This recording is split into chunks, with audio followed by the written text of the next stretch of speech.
আপনি আপনার শত্রুকে ধ্বংস করে দিতে পারবেন, তাকে অসুস্থ করে বিছানায় ফেলে রাখতে পারবেন, তাকে শেষ করে দিতে পারবেন। নিয়ম জানতে অবশ্যই আপনাকে সম্পূর্ণ ভিডিওটি দেখতে হবে। যদি কেউ ভিডিওটি স্কিপ করে দেখেন তাহলে হয়তোবা ভিডিওর কোনো গুরুত্বপূর্ণ স্টেপ আপনার মিস হয়ে যেতে পারে, যার কারণে এই ভিডিওটি আপনার কোনো কাজে নাও আসতে পারে। তাই অবশ্যই আপনাকে ভিডিওটি প্রথম থেকে শেষ পর্যন্ত দেখতে হবে এবং ভিডিওটি শেয়ার করে আপনার টাইমলাইনে রেখে দিবেন, যাতে করে প্রয়োজনের সময় আপনি এই ভিডিওটি দেখে সঠিকভাবে সঠিক নিয়মে এই শত্রু ধ্বংসের নকশাটি প্রয়োগ করে আপনি আপনার কাঙ্ক্ষিত সেই শত্রুকে উচিত শিক্ষা দিতে পারেন, তাকে ধ্বংস করে দিতে পারেন, তাকে নিস্তেজ করে দিতে পারেন, তাকে রোগাক্রান্ত করে বিছানায় ফেলে রাখতে পারেন এবং চাইলে তাকে শেষ করেও দিতে পারবেন। এজন্য প্রথমেই আপনি যে কোনো অমাবস্যার রাতে একটা সাদা কাগজে মেশকো জাফরান কালি দিয়ে স্ক্রিনে দেওয়া নকশাটি আপনারা লিখবেন। হুবহুব আমি যেভাবে নকশাটি লিখেছি আপনারা এইভাবে নকশাটা লিখবেন। অনেকে বলতে পারেন যে ভাই আমরা মেশকো জাফরান কালি কোথায় পাবো? আপনারা যে কোনো বানিয়াতি দোকানে অথবা যে বইয়ের লাইব্রেরি আছে, বড় বড় লাইব্রেরি, আপনারা ওই সমস্ত দোকানে এই মেশকো জাফরান কালিটা পেয়ে যাবেন।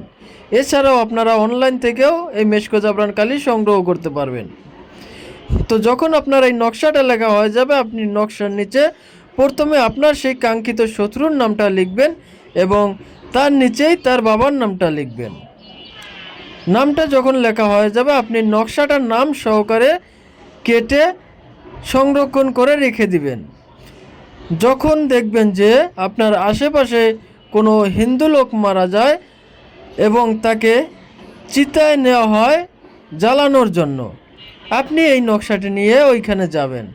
যখন তাকে জ্বালানো হবে আপনি ওই জ্বালানো আগুনের ভিতরে এই নকশাটি দিয়ে দেবেন।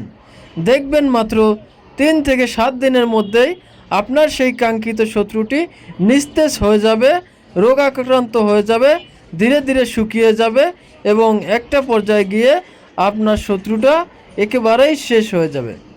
তবে আমি আপনাদেরকে একটা অনুরোধ করব, কারো ক্ষতি করার জন্য অন্যায়ভাবে কারো ওপর আপনারা এই তদবিরটি প্রয়োগ করবেন না।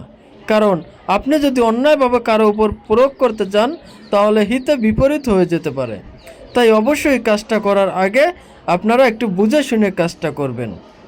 আর যারা আমার ফেসবুক পেজ থেকে ভিডিওটি দেখছেন তারা অবশ্যই পেজটি ফলো দিয়ে দিবেন এবং যারা ইউটিউব চ্যানেল থেকে ভিডিওটি দেখছেন তারা অবশ্যই চ্যানেলটি সাবস্ক্রাইব করে দেবেন। ধন্যবাদ সকলকে, ভালো থাকবেন, সুস্থ থাকবেন। আসসালামু আলাইকুম। পরবর্তী ভিডিও দেখার জন্য আমন্ত্রণ রইল।